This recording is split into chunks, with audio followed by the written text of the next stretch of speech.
Good morning. So, as we continue to reflect on John chapter 2 and the story where Jesus cleared the temple, we want to just kind of stop and reflect on what the Pharisees ask. The Jewish leaders ask Jesus right as he is doing this, as he is clearing out the temple of the marketplace and as he has really kind of taken authority to do that, the Jewish leaders ask a question. And it could be an emphatic question. I would imagine that depending on when they ask this of Jesus, could change maybe the tone in which they say it. But I think it's just maybe an important thing to pause on today. So what it says in verse 18 is that the Jewish leaders demanded of Jesus, "What are you doing? If God gave you authority to do this, show us a miraculous sign to prove it." And I think the concept here that we are really trying to think about is, how do we respond when God moves? Especially maybe, how do we respond when God moves in a way that's really surprising to us? We weren't expecting. Maybe it even looks very different than what we have expected of God. And we're confused by it. So do we ask questions of God when we're confused by him? Or do we just make assumptions about what this means now because I don't understand? And I think that could be a really important reflection for each of us, because I don't know how you respond when God surprises you, but I think that our tendency is to make meaning. It's a very human of us, and not even, it's not bad at all, but it's definitely one of the things that we do is we try to make meaning out of life. And sometimes we can come to the wrong conclusions just because we need to have kind of reasons.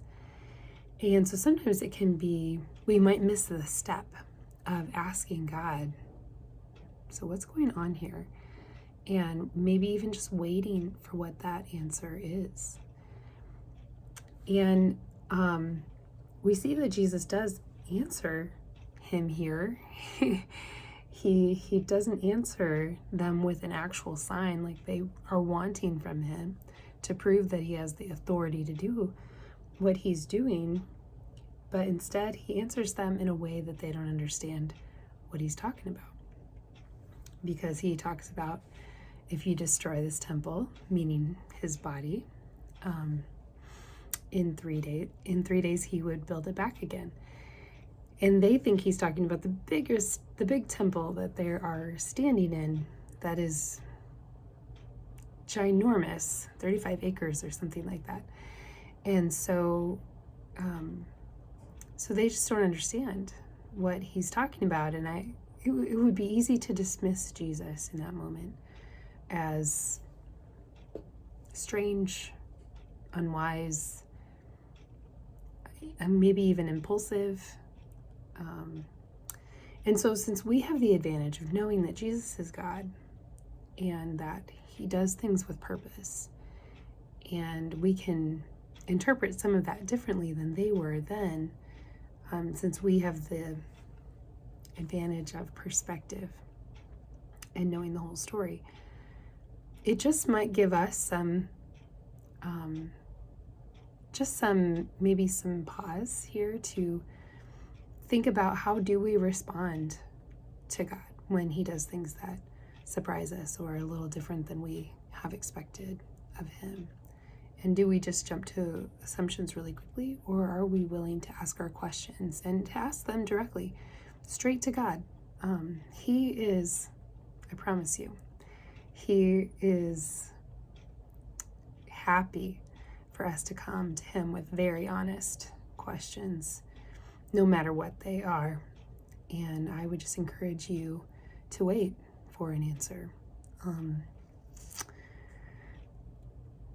God tends to respond very individually to us. So So I hope you continue to reflect on this passage and get more and more out of it as the Holy Spirit directs you this week. Have a good one.